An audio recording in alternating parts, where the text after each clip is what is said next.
Hey everybody, this is Doc Williams. Good to see you again. As you know, this is October, so it means that this is National Bullying Prevention Month. And so, what we've asked to do is we've asked for some real experts to come in, and we want to bring them in and kind of give you some insight on this. Really, this I think we can call it an epidemic, really, because it's happening all over the world.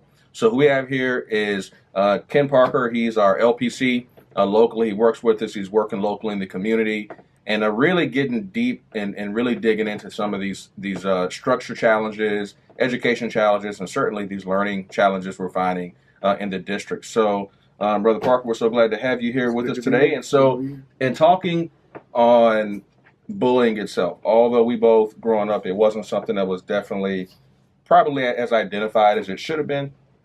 As we are learning, as we do research here locally, we're finding that actually there's legislation that says that each district has to have a policy, which was a shock to me. We found that this policy had to address, punishment. It had to address certain accessibility and availability rulings and what to do after effect.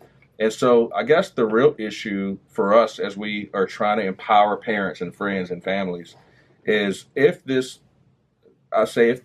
legislation, if these processes don't work, what are the real risk factors for, let's say, a failed policy or just bullying in general from your perspective, knowing that you deal with, these sorts of challenges, every single day in your profession?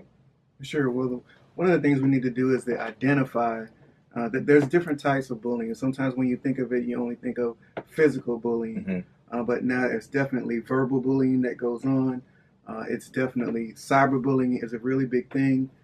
And as a parent, you want to know the risk factors as far as is my child susceptible to being bullied. Mm-hmm. Some of the different factors include your ethnic group, your religious affiliation, socioeconomic status.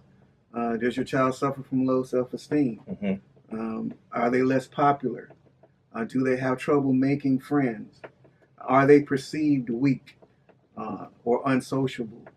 These are factors that would cause and can cause your child to be targeted by people who are want to engage into this bullying activity. Oh, that's good. One of the things you brought up was communication, and assuming we know that your child's being bullied, right? We'd love to assume that every parent has a great relationship with their kids. I'm sure out there, especially for those of us that have teens or preteens where this is typically targeted.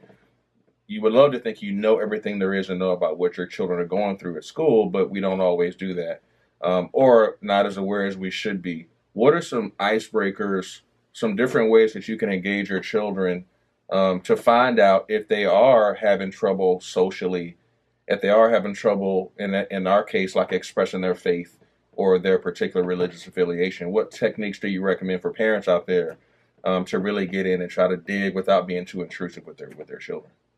I think they need to be observational. Be observational parenting, meaning watch your kids. That's good. Are they changing? Are their eating patterns changing?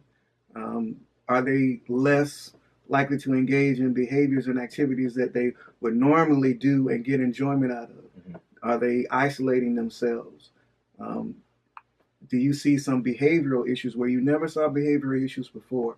Or academic problems is definitely a big thing because they're going to be difficult to concentrate, or they may start skipping school, not turning in assignments, not wanting to go, not wanting to get up in the morning. Mm-hmm. These are all signs that can tell you that something's going on with your child, and you want to get more investigation as far as what's going on. Awesome. Thanks. Well, that helps a lot, certainly there. So we're going to call on you a little bit more later on in the month. So thank you for stopping by. I know you're obviously busy, but we appreciate that. Thank you very much. So everybody, once again, thank you. This is just one of our many installments, and we're going to try our very best to make sure that we bring you the latest and greatest and the best information that's out there. And if we're missing something, please help us. Call the church, let us know, and we're going to keep pushing forward to make sure we participate and do our part to raise awareness in October, which is National Bullying Prevention Month. Thank you, and God bless.